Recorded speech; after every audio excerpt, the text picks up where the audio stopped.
I'd like to, first of all, say how happy I am to be here at EMPAC, and I'd like to thank EMPAC for this wonderful opportunity to speak in this utopian experimental interarts building. Thanks to Johannes Goebel for the vision and the invitation, and to Victoria for the work that she's doing here. And also, in absentia, I'd like to thank Emily Zimmerman for initiating this conversation that brought me here today, and everyone who's made my visit possible and very pleasant. Katie Hammond, Zanel Falk, and Jan Hamelin. Along with Victoria, I'd also like to thank Evan Williams for a fantastic way of bringing us together in conversation. And I'm particularly happy to be here with Rosa Barba and Jan Werner, two fabulous artists and friends whose work I connect very much with. And I hope that you're able, if you haven't seen Rosa's piece, you're able to watch it in the next couple of Saturdays. So, as Victoria said, I'd like to present some ideas from the book Surface Matters of Aesthetics, Materiality and Media. It's a book that has been written in a way to defy the assumptions that surfaces are superficial. When you want to say something very negative about anything, you'll say it's superficial. And what I'd like to show is that, in fact, there is a lot of depth in surfaces. Everything important in our life and art happens on the surface. Think at the beginning from the surface of the skin, which is where my book begins, the relation between the face and the surface. And then it moves to textile and texture, fashion, the second skin that envelops us, with which we communicate. And the third envelope, the surface of the walls that we live in, the canvases of the paintings we look at, and last but not least, the surfaces of the screen that surround us and have become an extension of our own skin. So there are many surfaces in this book, and the writing itself moves as a membrane, and I had to make a choice for tonight.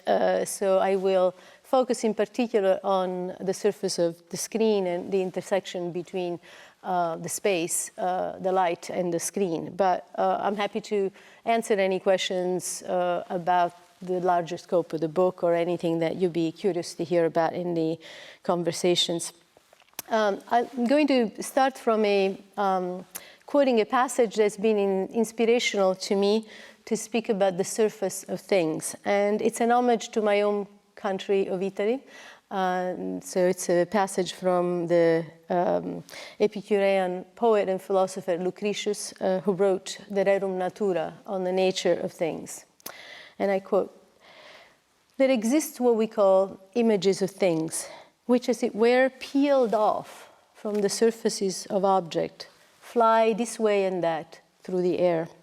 I say, therefore, that likeness or thin shapes are sent out from the surfaces of things, which we must call, as it were, their films or bark."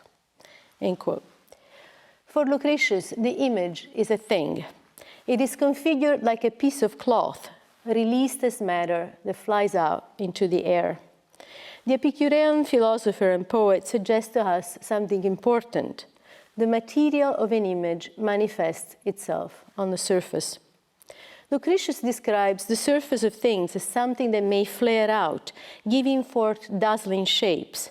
It is as if it could be virtually peeled off, like a layer of skin, a substance, forming a bark, leaving a sediment, a veneer, a film. This poetic description and its philosophical fabrication go to the heart of my concern in this lecture, which addresses matters of surface and especially of screen fabric. I will present today, as I said, this particular aspect of the research for my book, Surface, in which I turn to the idea of surface to investigate the place of materiality in our contemporary world. In this age of virtuality, with its rapidly changing materials and media, what role can materiality have? How is it fashioned in the arts or manifested in technology? Could it be refashioned? I ask these questions at a time when contemporary artists themselves appear preoccupied with materiality in different forms and are questioning the actual material conditions of their mediums. Take, for example, Francis Alice's moving image installation, Real Unreal, from 2011, an homage to the resilience of cinema as a cultural archive. The camera follows a reel of film as it unrolls through the old part of the city of Kabul, pushed by children like a hoop, creating an improvised narrative of the city. Here, right at the moment of film's obsolescence or demise, a reel of film can take a particular significance and can be refashioned into a different object, becoming transformed into a way of unfolding space and reimagining urban relations. In this transformative way, I would argue that there is a potential for a reinvention of materiality in our times. In claiming that it is visibly and tangibly pursued in the visual arts, in residual and textural forms, I set out to open up a space for its theorization. I contend that materiality is not a question of the materials themselves, but rather concerns the substance of material relations. I'm interested in the space of those relations and in showing how they're configured on the surface of different media. In thinking about the surface of things, the architect Le Corbusier wrote that, and I quote, "Architecture, being the magnificent play of masses brought together in light, the task of the architect is to vitalize the surfaces which clothe these masses," end quote. This idea inspires the theoretical direction I propose in approaching materiality as a surface condition. The surface is for me configured as a real architecture. It is a partition that can be shared, and I explore it as a primary form of habitation for the material world. Understood as the material configuration of the relationship between subjects and with objects, the surface is also viewed as a zone of encounter and admixture, a site of mediation and projection, memory and transformation. Furthermore, I consider that art, architecture, fashion, design, film, and the body all share a very deep engagement with superficial matters. And in this way, I like to observe how surfaces can act as an actual connective threads between all art forms and also structure our communicative existence. This larger theoretical premise about surface materiality leads me to consider the material condition of the film medium and to specifically address the surface of the screen. I propose to make a material turn in visual studies in order to vitalize the surfaces that clothe the material of our object and to show that in our times, materiality manifests itself in projection in the surface matter of media. In particular, I aim to theorize the screen as an actual environment of projection, and I understand projection in the largest sense of the term as an architecture of passage, while highlighting texture and materiality, surface and light. Projection is a space of relations, and it is becoming an actual environment. Architects are increasingly turning the facades and interiors of the buildings into screens, making them into translucent surfaces and permeable and layered as skins. And artists are reinventing the art of projection. We, therefore, visual theorists, can contribute concrete reflections on these intersecting architectures if we think further of a reflective surface, the projective mode and visual plasticity, the sartorial texture and opaque transparency, that is, the luminous material transfer, that is, our medium. It is time to design an alternative genealogy for the screen, not simply conceived as it has been, as a window or a mirror. I depart from the metaphors of optical framing that have long circulated in film theory in proposing to think haptically of a luminous screen membrane or screen fabric.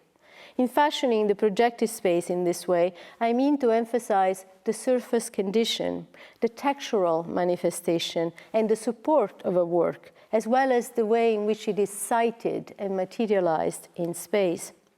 I'm particularly interested in the play of materiality that is brought together in light on different screens and in offering a theorization of the material fabric of the screen outside of the images that are projected onto it and of figuration. Such concern for material geography runs deeply in my work. From an early call to exit the prison cave of the movie house, I worked to affirm the hapticity and mobility of film architectures through an expanded notion of cinema. When I wrote about street walking around Plato's cave, I suggested to explore film not as an isolated and enclosed domain, but rather as a mobile and shifting terrain.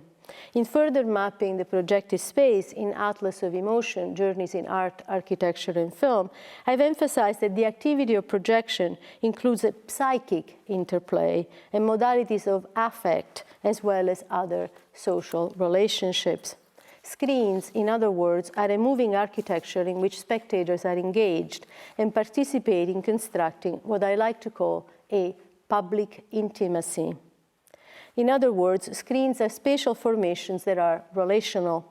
This geography of exhibition suggests that cinema is a variegated landscape, for there is an historical variety of moving image exhibitions in space. The function of the screen cannot be understood if we ignore that cinema is materially connected to art and architecture and many other forms of visual display, and if we overlook a consideration of these modes of exhibition. Screens are a material architecture that emerges in dialogue with other arts and exhibition practices, including historically the birth of the museum.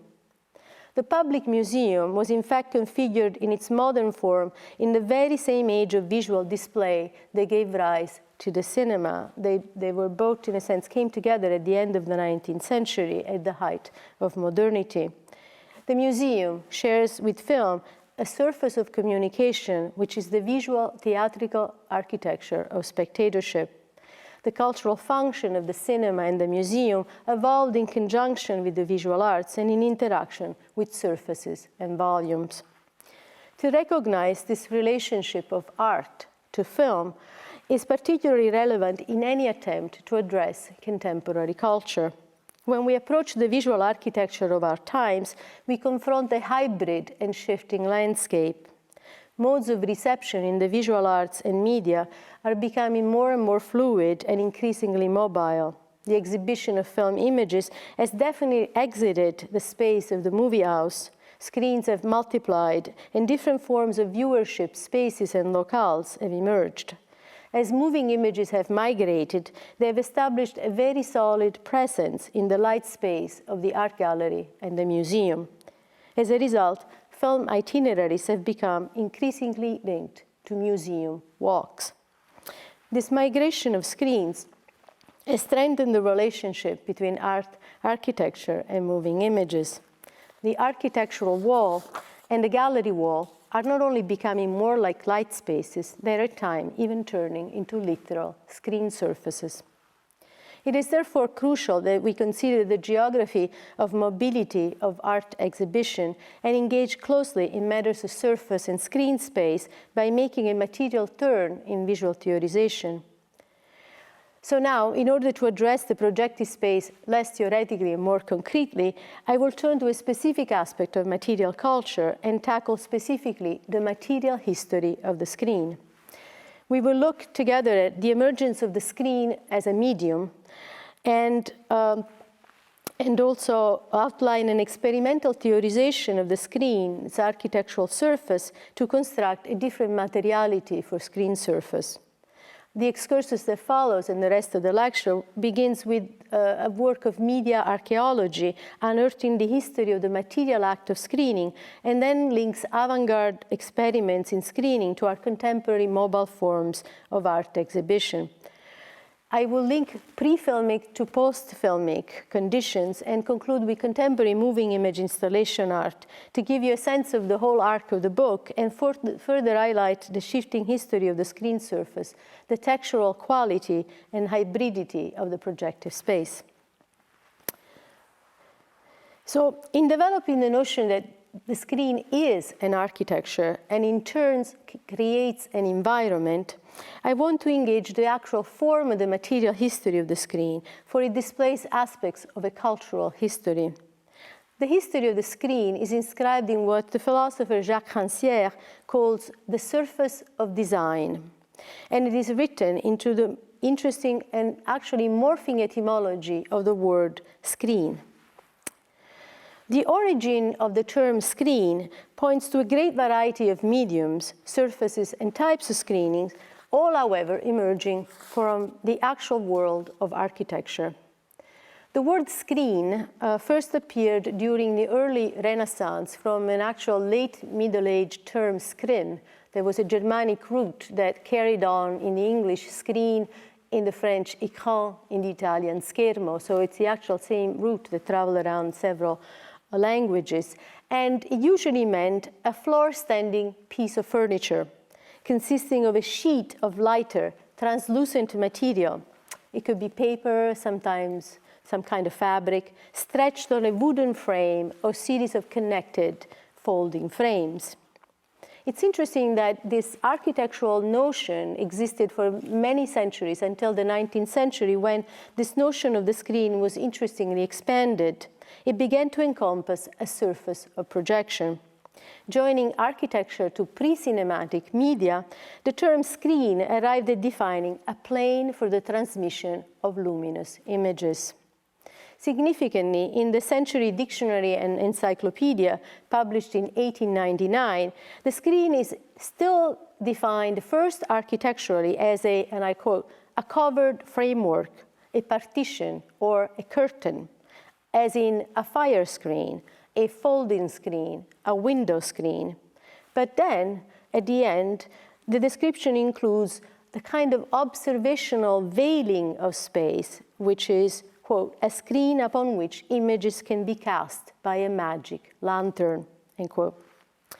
The history of the screen's material evolution teaches us that what we now call screen and understand to be a projective surface originated in the world of objects, material space, and interior design. The screen was a thing. It was an object of furniture, a domestic item that inhabited interiors. It especially acted to negotiate the relation between inside and outside, and it could transform space.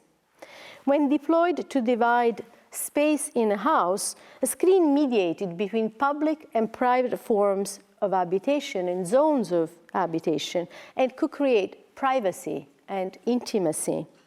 The folding screen often presented itself as a framed surface that filtered and diffused light, and was also very often richly illustrated with images, just as a film screen. Its quality of fabric emerged from its also being an ornament and a form of window dressing. The screen was much more than a visual fabric. It was a piece of material culture, a matter of decoration and adornment. And this ornament could be ornated in many different ways. There were even portable forms of screens, as hand screens that could respond to a personal ornamental desire. In its many configurations, then, the screen had a real plastic visibility, and yet it was an imaginary structure. It was the material structure and substance that could indeed activate, animate, and mediate the dimension of the imagination. In other words, the screen was a veritable piece of interior design. It was this particular object of decor and ornamentation that made possible a visual imaginary passage, and in such a way foreshadowing our current sense of what a screen is, and potentially also what kinds of projection it can hold for the future. It is such a thing that we find both reflected and projected in our own screen world. When encountering the screen as an object, in fact, we can experience at a very tangible level how the fabric of the screen and its projective potential stems from a history of folding together architecture, interior design, with moving images in luminous forms of imaginary projection. From the very beginning, the screen was constituted as a space of passage and crossovers in which all art forms could be connected. This material history shows us that the screen is in fact a space of crossover in which not only the visual, but the spatial arts can come into dialogue. The screen is a real vessel. It is the material support onto which images come into being and in luminous passage flow in time across media. As such material medium connecting art, architecture, and film, the screen is a very stretchy fabric. It is the site of intermedial projections. On this pliant, reflective surface, mediatic shifts take place materially, becoming palpable to our senses in surface tension. In probing the surface of design, we can sense the variety of intermedial transit that are materially written on the white screen surface. When we trace the history of the design form of the screen, we can expose the potential of the screen space, including how it functions as a passage, as a transitional site, and even as a relational space. If I keep pursuing the surface of design, it is because, as Jacques Rensselaer also notes, by distributing surfaces, one also designs partitions that enable one to partake in communal space, configurations of what can be seen and what can be thought, form of inhabitation of the material world. Forms of superficial envelopment in the visible world involve the sensible realm of texture and inhabitation. Theorizing the screen in this way, I want to emphasize that the surface comes into play here as a partition that can be partaken. It mediates by acting as a material configuration of how the visible meets the thinkable and as a form of sensible dwelling in the material world. To advance further in the material theorization of the white screen fabric as a transitional architecture and to design screen space as an environment, in writing the book, I also took a cue from the poet and critic Vachel Lindsay. Back in 1915, Vachel Lindsay offered a pioneering theorization of cinema in the book called The Art of the Moving Picture. And he interestingly recognized the capacity of the screen to become an architecture of passage and to cross over between interior and exterior worlds. He located such capacity in the profound hybridity of the screen form. For Lindsay, the possibility of crossing worlds afforded by the art of the moving picture was inseparable from a motion across art forms. In pointing to the potential of what he thought the filmic screen could become in 1915, he described the material form of the screen as interestingly, as a sculpture in motion, but also painting in motion, and architecture in motion, and in an interesting passage, even consider the screen a form of furniture in motion, which is exactly what it has now become. In emphasizing how the screen constitutes an architecture in motion, he called attention to the capacity of the screen to create and convey surfaces and textures. On the surface of the screen, he affirmed, quote, tones, textures, lines and spaces take on a vitality almost like that of flesh and blood, end quote.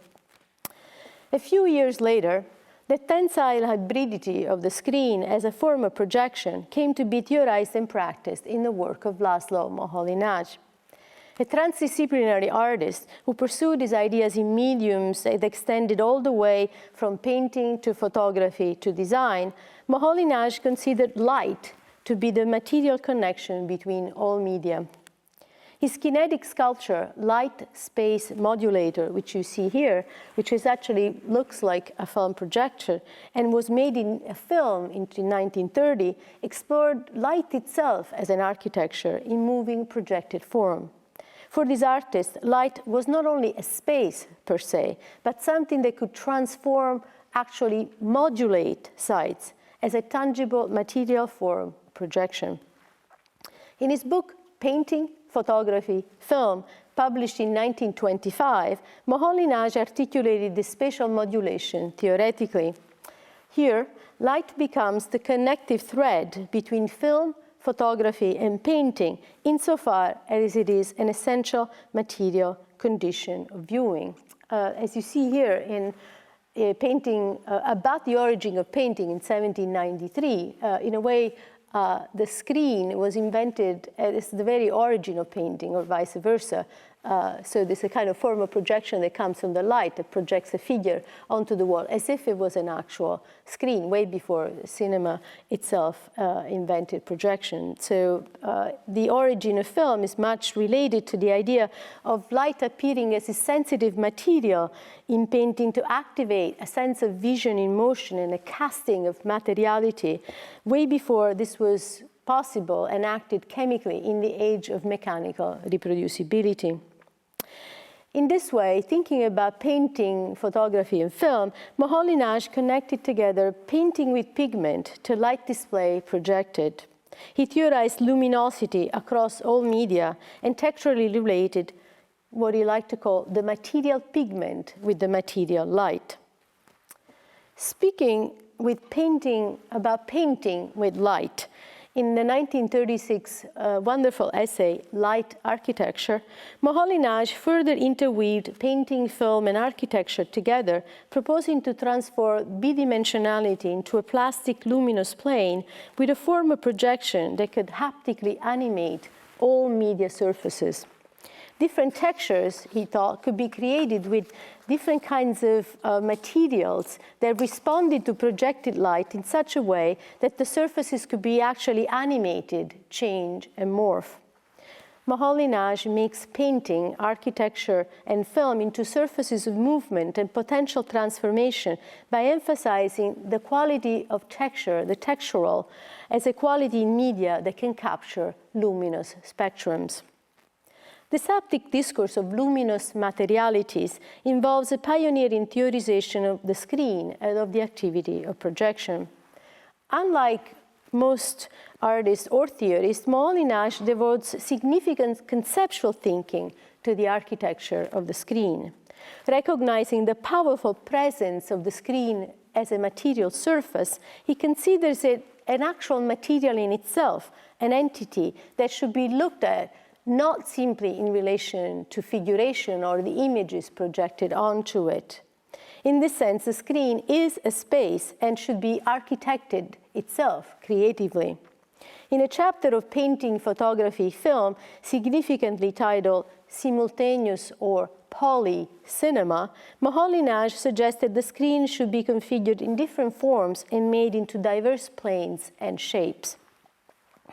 And I quote, "One can, for example, visualize the normal projection plane being divided by a simple adapter into differently obliquely positioned planes and cambers, just like a landscape of mountains and valleys.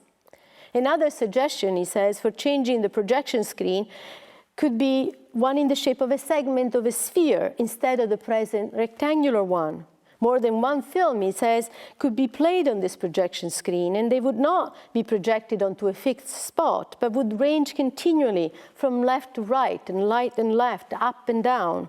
Two or more events will combine and present parallel and coinciding episodes." In Moholy-Nagy's imaginative form of experimentation, the screen ends up being constructed spatially in the form of an actual landscape. He says it's like mountains and valleys, different perspectives. As such a landscape, it has multiple planes and can offer different possibilities for vistas and viewpoints, and for simultaneous, and that's important, acoustical as well as optical activity. For Moholy-Nagy, in fact, the surface of the screen ultimately has an acoustical texture. The artist, in the end, likens it to the simultaneous array of sounds made by the means of transport that mobilize an urban landscape. So he understands the screen in a tonal sense, and the landscape of his own polycinema becomes, in the end, indeed, polyphonic.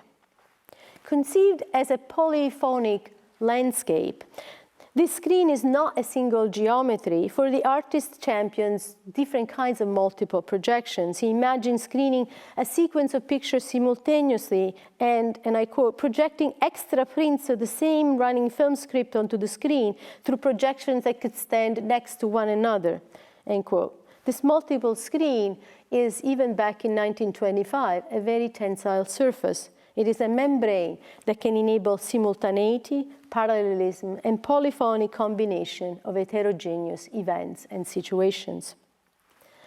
Understood as such a landscape, the surface of the polyphonic screen activates a movement of spectatorial positions. When Moholy-Nagy proposed combining screens in simultaneous projections of movement, it is in order to arrive at a different architecture of viewing. The screen is configured as a complex location. Creating a screen that is a moving landscape, Moholy-Nagy ultimately conceives of the possibility of freeing the projection screen itself from the fixed, static placement and polyphonically imagining what it has now become a mobile, expanded cinema. In the avant-garde early 20s experiments and experimental theory of Laszlo Moholy-Nagy, I find many elements of connection with the experimental and expanded cinema practices of the 1960s, which in turn relate to some of the directions that today's media practices and artistic enterprises have taken with regard to the figure of the screen. Although still lacking in sustained theorization as an entity in itself, especially outside of figuration, by now, as I've noted, the screen has come to inhabit our lives in different forms. The geometry of the screen has not only become ever-present, but is also multiform. The entrance of the digital has made it possible to articulate the potential of the screen to hold different planes, host simultaneity, and enhance combination and connectivity. The diversified language of the screen has turned into an actual material condition of our existence. In an articulated simultaneity, virtual movements are taking place on an environment of screen surfaces that are all connected. The art gallery and the museum have also become sites of screening experiments that resonate strongly with earlier avant-garde experimental practices. Screen-based new media practices work with the creative potential of the activity of screening by expanding the size of the screen and its capacity, magnifying and multiplying the number of screens. Split screens, double, multiple projections, expanded relations and locations with different kinds of surface of screens are now fully in place. The act of screening has also incorporated other polyphonic potentials and more mobility. Virtual movement is pursued, and this means less fixity in the conceptual configuration of the screen, which becomes the surface of a mediatic transformation. Screen space is conceptually lighter and more tensile, and the texture itself of the screen can change to incorporate more fluidity. This aesthetic phenomenon that I like to call the surface tension of media includes the creation of screen membranes and curtain screens in the art gallery. Made of translucent fabric, the contemporary screen is conceptually closer to the surface of a canvas, to textile, to a sheet, to a shade, and even to curtains or drapes. Partition, shelter, and even veil, it is a permeable material envelope, and it is habitable space. In this sense, the screen refashions the very material archaeology of the medium that I outlined earlier when I talked about the origin of the screen in the world of architecture, texture, and interior design. Art rejoins film as a place in which to reflect on the transformative architecture of screening, its stability and mobility. To think of screening in this sense also means to highlight that there are movements between art forms occurring on the surface of the screen. When Moholy-Nagy emphasized light as a way of connecting texturally painting to photography to architecture and to film, he created experiments that find correspondence in the contemporary experimentation with the surface of light as a material form of passage among art forms. This connective thread, which involves linking together the luminous material condition of viewing in the visual arts, the spatial arts, and media, is very much alive. Transitive movements of the art reside today within haptic, luminous environments of projection. In the ebb and flow of technological change, the art of projection has indeed found a new way to hold our fascination in inter-art forms. This contemporary refashioning of surface in the art of projection also suggests a fundamental rethinking of the architecture and surface of wall, window, and screen as permeable membranes. I think these three architectural settings can no longer be distinguished, but something has to be done to understand the relation between wall, window, and screen.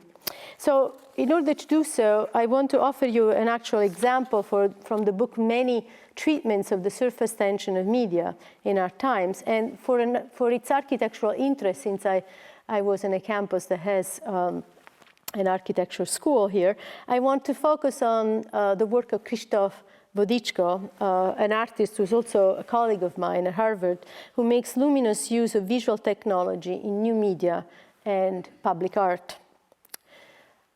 I'm not sure if you're familiar with his work, but since 1980, Burchko has produced more than 90 large-scale public projections on buildings in many different countries. He uses the medium of projection to make the face and the facade of architecture into a dense surface, creating a permeable site for mediated experiences of memory, history, and subjectivity. In this way, he exposes the actual architecture of projection in material mediatic form. Burchko's public projections on buildings sensitize us to the texture of the surface onto which he projects. The space onto which the images are projected is never invisible, but always rendered tangible. In the Giuliana projection, which you see here, for example, the artist animates the human body in projection against the body of building form. The face of a woman mouthing a story is projecting against the facade, the spherical facade of the surface of the dome in the city's Centro Cultural. So that the face, the actual spherical face adheres to the sphere of the facade. So face and facade are connected together. In Hiroshima projection, gesticulating hands are projected in close-up onto the moving surface of a river, and in this way actually appear to activate a flow of memory.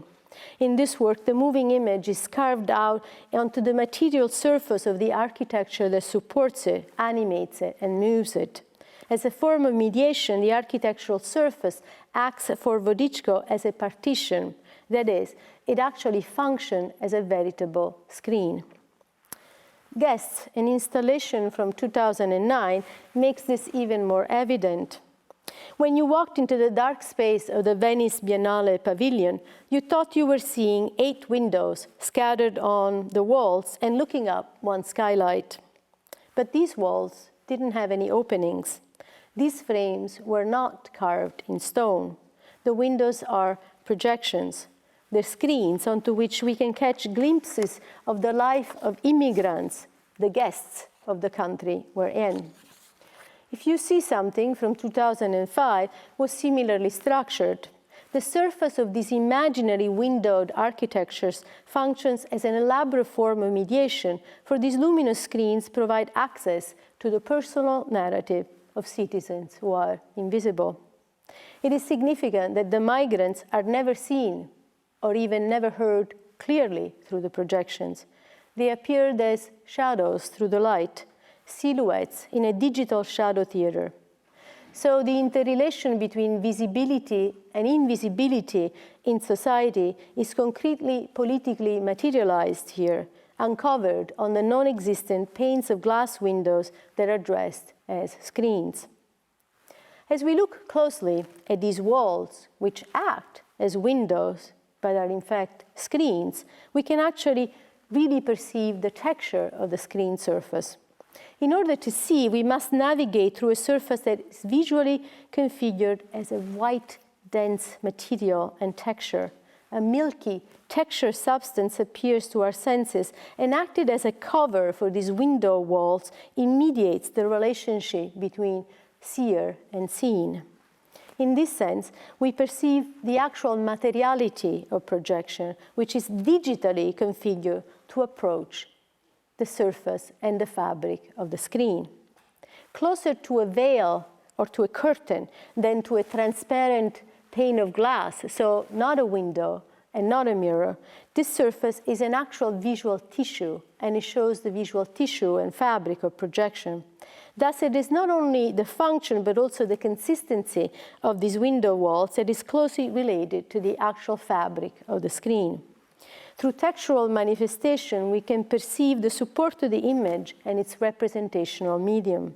The projection screens, far from being invisible and unthinkable, are made actually palpable and sensible as projective matter.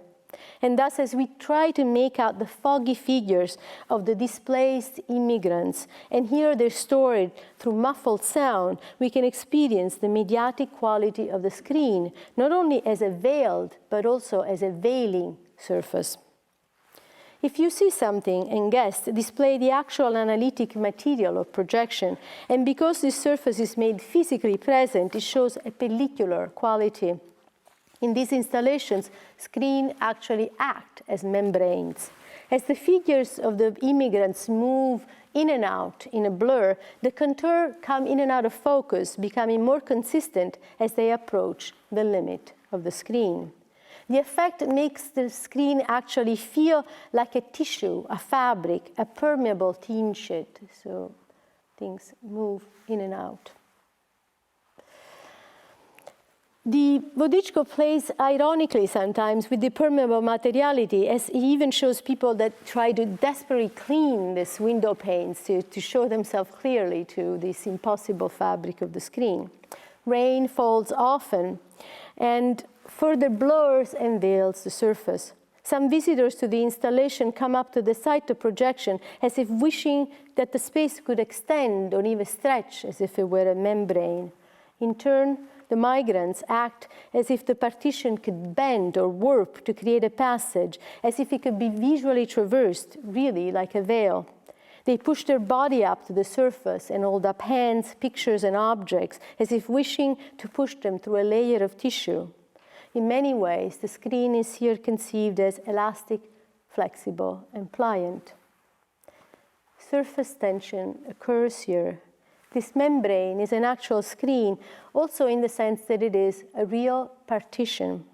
On this side of partition, the migrant can negotiate status and story, for this membrane-like surface acts simultaneously as a protective layer and as a wall. There is substance, which is also a form of resistance in this material of projection. As if to rebel against their stature and the status as shadows, the migrants push up against the partition as if it were a real border. But let us not forget that the virtual architecture constructed by Burchko is also a window.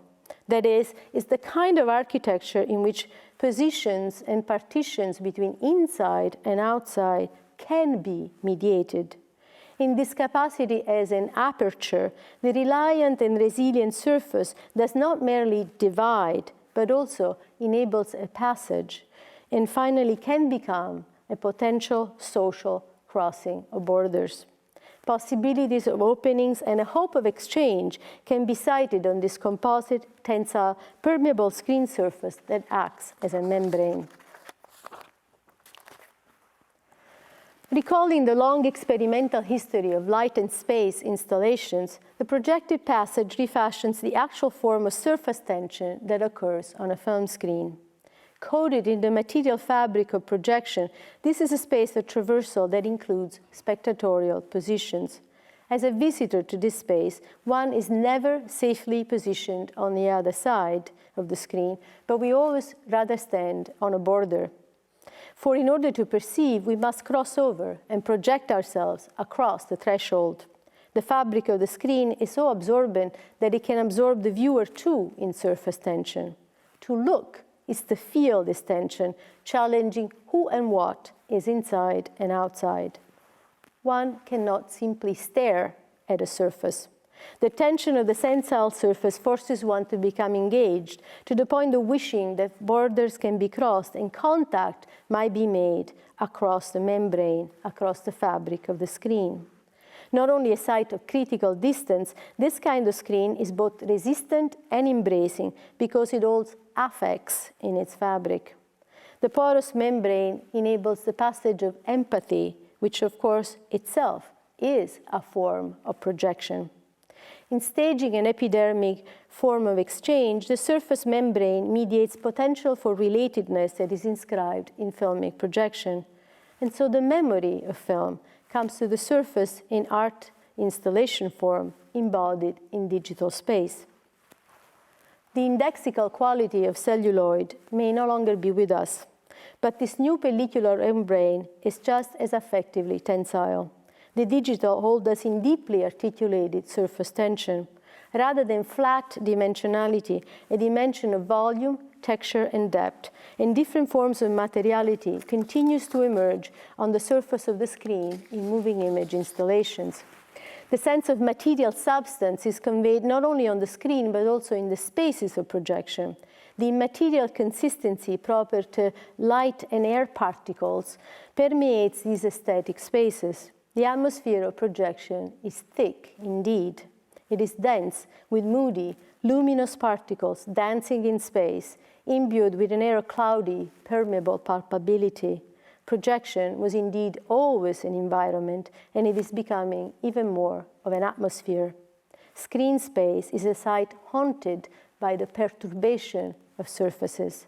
The visible is a quality pregnant with a texture.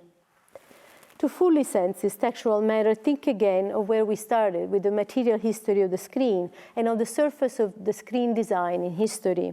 After all, ethereal consistency is the material base of the act of screening. As it emerged from the design of the fire screen and the window screen, and then turned into the exhibition space of the magic lantern and phantasmagoria, the idea of projection was historically born out of atmospheric surfaces and particles. The act of projection was designed to make images flare out and move in the way the poet and philosopher Lucretius envisioned it, surfacing from the fabric of light and the density of air. Early forms of projection were furthermore a weathered kind of space, as the phantasmagoria of projection was imbued with such very vaporous things as smoke and fog. Projection was closely associated historically with elusive substances such as the hazy, misty quality of shades, silhouettes, and shadows, which were even thought to actually come and materialize on screen. It is no wonder, then, if we consider this cultural and media archaeology of the screen, that such material of resistance and permeability, integral to the very activity of screening, would find its own digital substance in a new atmosphere of projection. In these new viewing chambers, the force of light persists along with shadow play. A place of passage and a point of contact between worlds, the screen is a real medium. It continues to mediate today, crossing the borders of media in surface tension. In the atmosphere of projection, a form of curtaining, partitioning, and partaking of space takes place well beyond medium specificity. The screen itself is a material architecture of becoming, a tensile surface that connects and mediates texturally between art forms. Far from being responsible for dematerialization, the persistence of projection in the art gallery continues to refashion mobile and communal architectures of materiality. It even reactivates the public potential of the cinematic mode of exhibition. And so, as the shadow theater that is cinema is reconfigured and rematerialized architecturally, and the white cube of the gallery turns luminously dark, we're given back the absorbent, envisioning, relational fabric of projection displayed on yet another form of screen membrane. To conclude then, surface tension emerges in my book as a central condition of contemporary visual art and architecture, signaling a refashioning of materiality on our contemporary screens. The surface is poised to be at the center of this process of rematerialization insofar as it is ontologically constituted as a threshold, as a form of dwelling that engages the mediation between subjects and objects. The surface is a site for screening and projection. In the act of screening, the material of surface exposes a new materiality as it is texturally reconfigured to hold different forms of material relations and convey their transformations. As I thread together this textural movement, I particularly want to observe a process of conflation between canvas, wall, and screen in renewed forms of art projection. The surface of the medium is concretely turned into a membrane. The surface is no longer an incidental part of the work, but it is now pushed to the limit of its potential to become the actual core and structure of the work.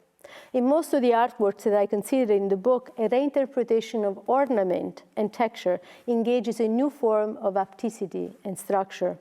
In an aesthetic of minimal simplicity, attention to material defines a surface condition that is an affirmation of materiality in the largest sense of the term. As a textual matter builds up planes of perceptual intersection between inside and outside, a thick, layered space of interaction between subject and object, interior and exterior, can emerge in time. In this way, a pliant surface can become capable of retaining the actual inner structure of temporality and hold the folds of memory in its material substance. It can also express the whole sensorium of affects, the sensations of mood, and the sensuality of atmosphere. In this sense, the surface is a real architecture. Not only does it constitute a space in itself, it is a maker of transitional space. And this surface is anything but flat. Densely built up in transformative layers, the surface is deeply tensile. It is a landscape of projective motion and connectivity. Such a surface, far from being superficial, is indeed a moving entity. It is a space of real dimension, a site of intimacy that in turn can be inhabited. Which is to say, it is a real screen, a site capable of holding the very fabric of material relations, the surface of a depth. Thank you.